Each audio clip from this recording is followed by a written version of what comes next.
Magandang buhay mga tugang! So yan, kumusta kayong lahat dyan? So sana nasa mabuti kayong kalagayan. So yan, mayroon tayong panibagong tutorial video na gagawin ngayon. Diba? Di tayo makalabas, di tayo makapunta kahit saan.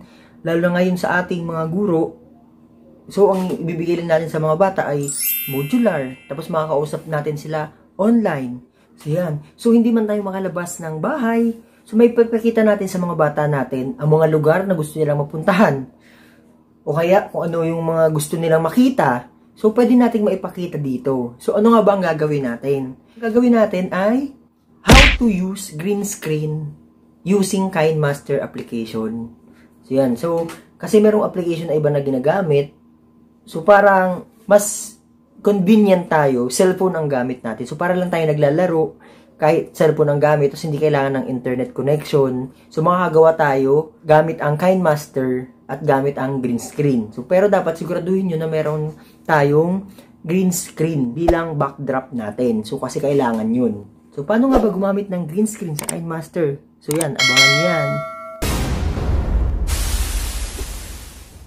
So kung napanood nyo yung video namin ng asawa ko, nung second anniversary namin, so kasi hindi kami makalabas kasi nasa ano na tayo nun, lockdown tayo. So kaya dapat sa bahay lang. So ang ginawa namin, so para kaming namasyal sa iba't ibang lugar. Nakapunta kami sa ibang bansa, so gamit lamang ang green screen.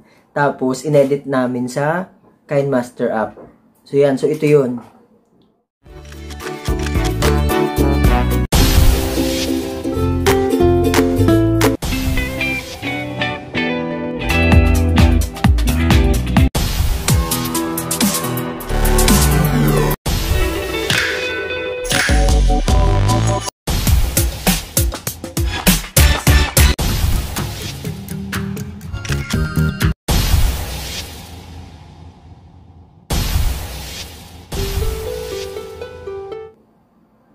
So, ayun na nga.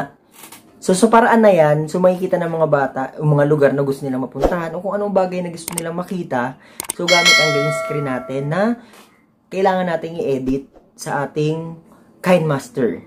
So, dapat meron tayong KineMaster application sa cellphone natin. So, para makapag-edit tayo.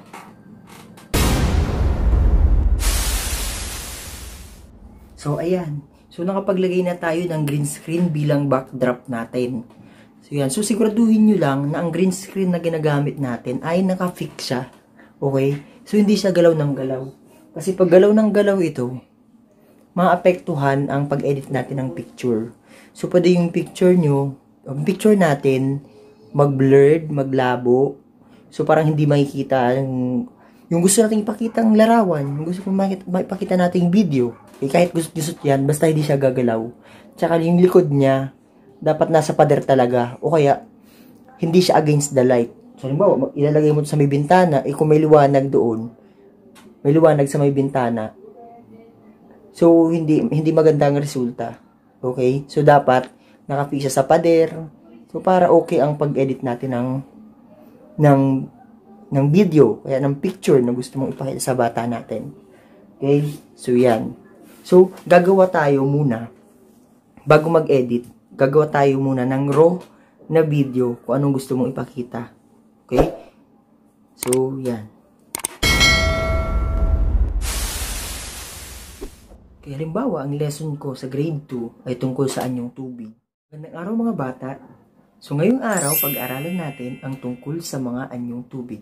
So, ipapasyal ko kayo at ipapakita ko sa inyo kung ano-ano ang mga anyong tubig na nakapaligid sa atin.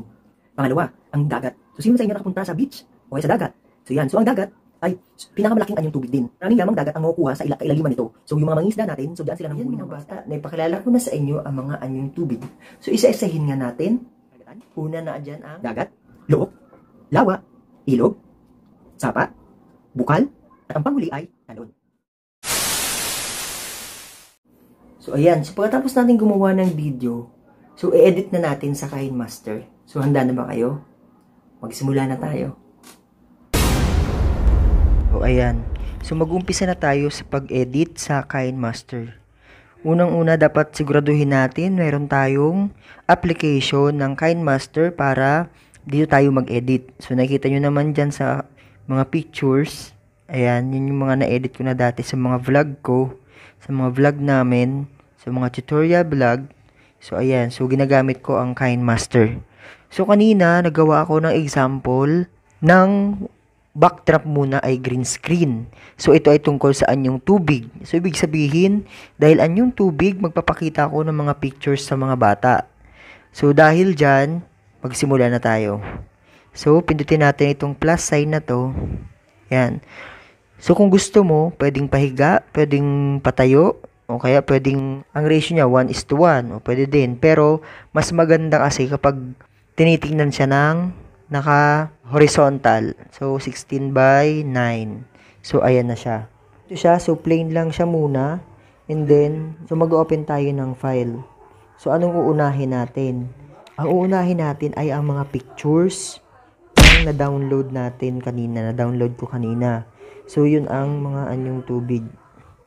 Yan. So, kailangan nating hanapin yung sinave natin kanina. So, ayan. So, ito na. Nag-ano na ako ng anyong tubig. Okay. So, anong unahin natin? Ang unahin natin ay ang pictures o kaya video na dinownload natin. So, ang una ay karagatan, sunod, dagat, luok, pictures ng luok. Kahit magkabali-baliktad yan, pwede naman. Tapos, ayusin na lang natin. So, yan. Ngayon, kung naipasok mo na tong mga to, yan, hanggang dito yan. Yan ay karagatan, dagat. Yan. Kung nakuha natin ang mga pictures at mga videos, ipapasok na natin ang ginawa natin kanina na may green screen. Okay, saan ka pupunta? Pupunta ka sa may layer. Pindutin mo ang layer. Sunod sa media. Pagpunta mo sa media, makikita mo dyan mga pictures ulit, mga videos. Punta ka ulit dun sa sinave natin kanina, anyong tubig. Okay, pasok natin itong video natin. Okay. So, yung video natin, ang kailangan natin dyan, palalakihin natin. So, depende sa inyo kung anong gusto nyo. Okay. So, pindutin natin itong sa gitna. Tapos, full screen siya. Okay, check. Okay, anong gagawin? So, ito, na full screen natin, punta lang tayo sa chroma key. Yun yung chroma key. Ayan yan. So, gagawin natin, enable natin siya para matanggal yung green screen. Para lumabas yung kaninang nilagay natin na video at pictures. Ayan. So, pag nakita natin hindi pa masyado malinaw yan, a-adjust natin. Okay? Kung 28%, depende kung paano yan magiging malinaw. Adjust lang natin.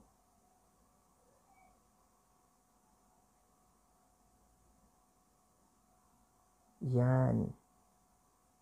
Okay, para matanggal ang okay. Yan, check lang natin. So, ayun na nga. So, review muna tayo kung paano natin ginawa. So, enable natin. Pagkatapos, adjust natin. Yung sa 28%, tsaka sa 50%. Iusog-usog lang natin yan. Basta ang lalabas ay yung pictures ng background o yung video na background, tsaka makikita ka ng malinaw, walang green sa gilid. So yan, adjust natin yan. So hanggang umokay na siya. So alright. So ganun lang. Pa okay na, click mo lang yung check doon sa taas. Alright.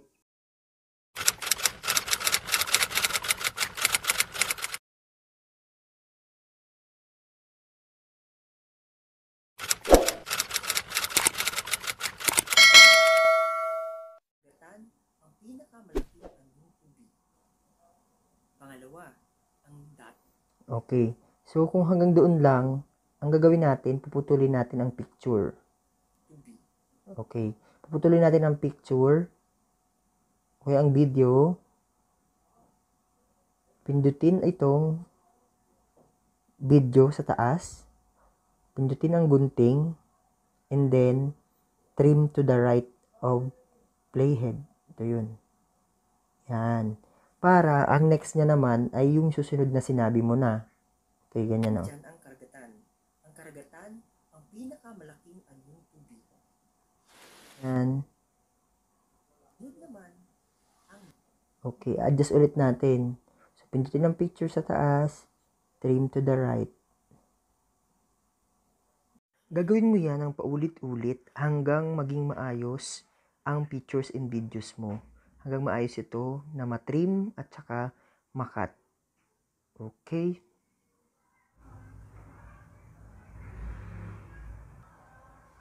Okay, adjust lang natin. So, pag sobra na yung sinasabi natin at hindi na yung nabanggit, adjust lang natin yung pausog. Okay, tingnan ulit natin.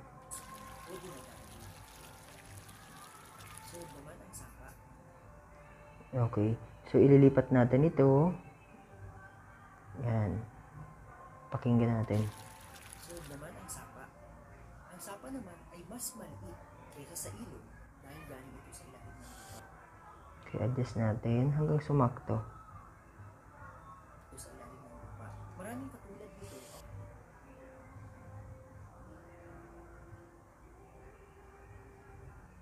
Ng lupa. Maraming katulad dito ang matatagpuan sa lalawigan ng Laguna. Ang pinakahuli ay ang talon. Okay, adjust ulit. Lalawigan ng Laguna. Ang pinakahuli ay ang talon. So kung napapansin ninyo, mas malaki pa tayo kaya sa picture, sa background niya. So ang gagawin natin, pipindutin natin itong sa ilalim. Tapos adjust natin. Tapos tayong bahala mag-adjust. Okay, lagyan natin sa gilid. Tapos pwede natin i-crop to. Dito ng picture. Cropping. So, para maging maliit lang tayo.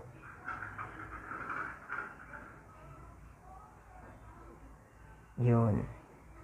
Okay, pwede mo siya i-adjust. Sa gilid ka lang. Yan. Okay. So, para ang resulta niyan, yan. Pwede mo liitan pa to.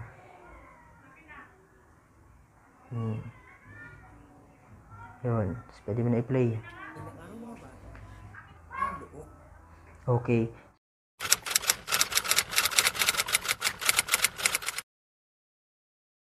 So, lagyan natin ng pangalan. Paano maglalagay ng pangalan? Layer, text, anyong tubig. Okay, pwede mo lakihan. At pwede mong ibahin ang mga font size niya. Kung anong gusto mo. Halimbawa ito. Anyong tubig. Pwede mo lagyan ng design. Yun. Tapos, out animation, pwedeng fade lang, o kung ano pwede ka pumili dyan. Yan. So, para pag pinay yan, okay, pwede mo i-adjust to.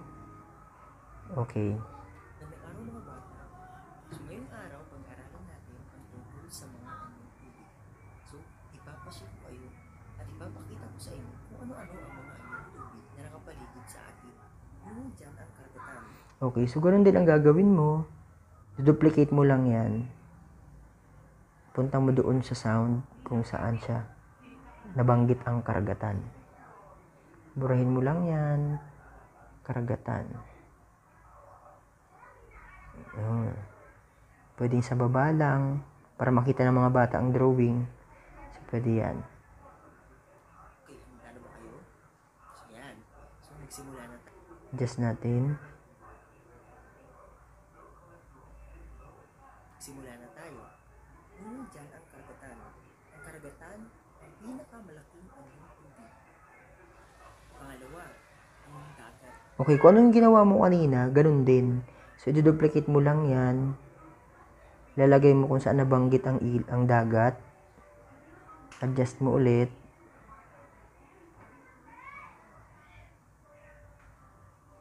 Ayan. Kasi automatic lalabas na yan dyan. Pangalawa, ang dagat. Sino sa inyo ay punta sa beach? O sa dagat? Ayan. So, ang dagat ay... Okay, so ganun pa rin.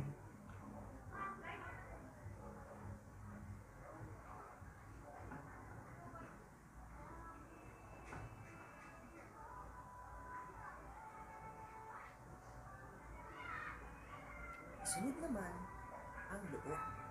So alam mo ba ang luok na ito ay ang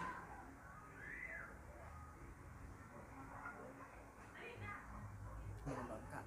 Ito ay malapit sa baybaying dagat. So ito rin ay kilala. Okay, ulitin mo lang yung ginawa mo kanina. Yan, duplicate mo, tapos i-adjust mo yung pangalan, babaguhin mo. Yan, ilog naman. Okay, adjust. Alright. So, yan. So, gagawin mo yan hanggang matapos mo malagyan ng pangalan ang mga anyong tubig. Okay, so halimbawa, tapos na, okay na. Alright. So, yan, nalagyan na natin ng mga pangalan ang mga larawan. Okay, ngayon naman ang gagawin natin ay maglalagay tayo ng sound effects.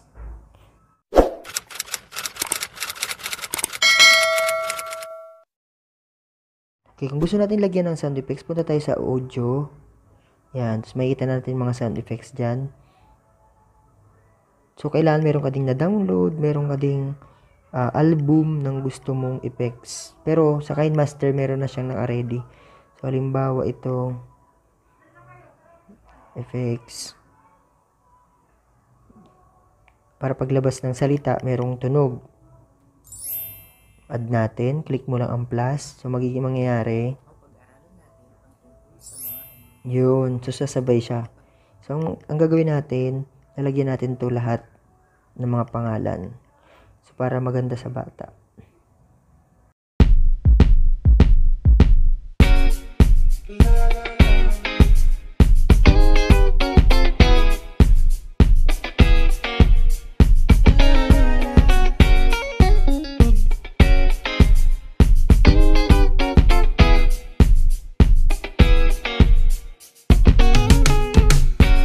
Para pag pinakikinggan ng bata, maganda sa pandinig nila, may effects na lalabas.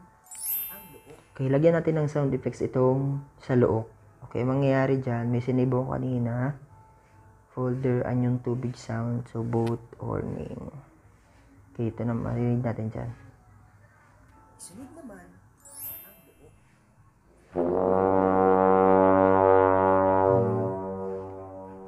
Ito ay malapit sa baybaying dagat.